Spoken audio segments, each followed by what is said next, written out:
این درختان آرایشی را از جماعت دهاتی به نام رودکی به شهرک واسی آوردند. در شفت راهی که از کوچه به نام میرزا بابایف میگذرد نزد بینای مقامات اجرایی حکومت دولتی ناحیه میشینانند. نیالها 3 ساله شدند. هنگام عوض نمودن جای درختان خاک هر دو موضع پیشینه و حاضر به نظر گرفته شده است.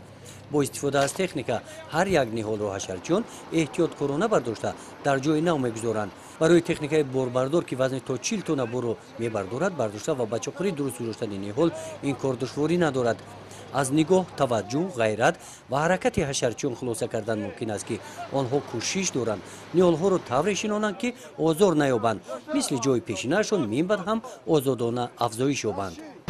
امروز ما درختان همیشه سر به عریضان و سر به خرمون شناخته شدیم که مثل این موضوع را حل و حوضش میگردونیم.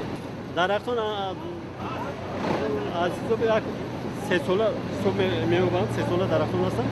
دیگه در باوری داریم که این درختان با طوری قاعده‌های اگروتکنیکی شنیده شده آورده اینجا شناخته شده است. باوری داریم که این درختان در حالت خوبی افزایش قرار می‌یابد. تا انجام موسم نیالشینانی روزها به شمار ماندند.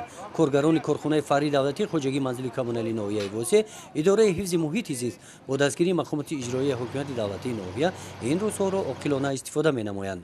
حرکت نیالشینانی و آبادانی کبزارکنی در ناحیه اون دوام داده ایستاده است. نقشه پیشبینی نموده حکومت ریاست زمینی ولایت ختلون 56,000 در ناحیه با نقشه گرفته شده است. تا امروز ما 48,000 شنانده‌ایم که باور داریم که تا آخر موسم در روزهای نزدیک این نقشه را به ثمر می‌رسانیم. یادآور باید شد که همین گونه درختان آرایشی با دستگیری مقامات اجرایی حکومت دولتی ناحیه واسی ماه فوریه در شفت راه کوچه به نام اسماعیل سومانی شهرک واسی شنانیده شدند.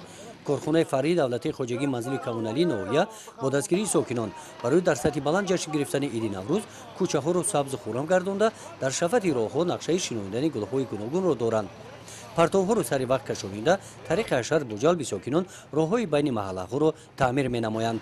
گزارش خواجه نظریف خدای نظر ظهوروف از ناحیه واسی برای برنامه اطلاعاتی نوید.